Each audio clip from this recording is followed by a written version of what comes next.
所以佢知道你念佛。你睇我哋一個念佛人啊，心中嘅念佛啦，口冇念出聲啊，鬼都睇到。所以鬼都睇到你，佢就唔尊重你啊。所以話莫不尊敬啊。所以你一個修行持戒有道德之人，會感動一切諸天神咯，嚟保護你。所以我哋人我點樣得到天龍護法嘅擁護？你一定要知道道理方法，點樣去修持，唔係用個把口講嘅，唔係講畫張符翻嚟啊，請啲佛牌翻嚟帶啊，就得到佢哋保護你。所以你想得到一啲天龍護法、一切鬼神尊重你、保護你，你咧就係真正修持。所以念佛，世間人睇唔到你，但係啲鬼神全部睇到，睇到佢就會擁護保護你啊！所以我教你，你冇睇唔起呢個念佛法門咯。呢個念佛法門真係功德不可思議咯。所以有啲人念佛能夠避開災禍，咩原因？因為呢啲天龍鬼神啊，日夜響你身邊啊，保護緊你啊！你唔知道嗎？我哋世間凡夫嘅眼光睇唔到啊，呢啲一隻鬼神睇到啊，就好似前邊我講個古仔俾你聽一樣樣啊。所以我哋啊唔可以睇唔起我哋自己念佛人，所以念佛嘅真正得到好安詳。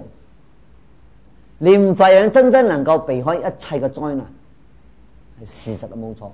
所以你行到邊度，你都係念佛；去到邊度都係念佛。所以念佛咧係一個最好，又可以修行，又可以幫到你，增加福報，消你嘅業障。如果你作惡業，嗰啲鬼神咧唔單止唔恭敬啦，佢仲係欺負你咯。坦白講，點解我哋會俾啲惡鬼惡神啊嚟搗亂我哋？就係我哋作咗惡業，所以作咗惡業就係上你身搗亂你。若果我哋做一個人啊，若果我哋係佛弟子嚟講啊，仲會遇到鬼嚟搗亂你啊，你要小心噶咯。點解？鬼都係蝦你咯，你好自為之咯。照計嚟講，你係佛弟子咧，呢啲鬼神咧，我尊敬你正啱噶。古人講嘛，人驚鬼就3分，鬼驚人就7分。掉翻轉頭，鬼愛蝦你咯，我哋搗亂你，我揾你個麻煩咯。你小心咯，我咧連個3分都冇埋咯。佢唔完全唔驚你咯，所以就敢落手。所以如果你嚟學佛修行，仲有鬼上身，仲有鬼揾你扯你嘅腳，整你跌倒啊，又整你啲，你自己好自為之啊！你啊問下你自己啊，我學佛到底學啱咗學錯咗？點解學佛仲有呢啲嘢揾上門？照道理你學佛啊，嗰啲鬼神係尊敬你嘅，佢唔會揾你嘅麻煩嘅。而家嚟揾你麻煩，你自己好自為之咯，唔係有問題啊？係咩？你可能學佛學錯咗，表面上你學佛，其實心裏邊啊冇改過，所以講你出咗問題，所以啲鬼神啊整你，搗亂你啊！嗰啲唔學佛嘅人咧，你同佢講佢唔信。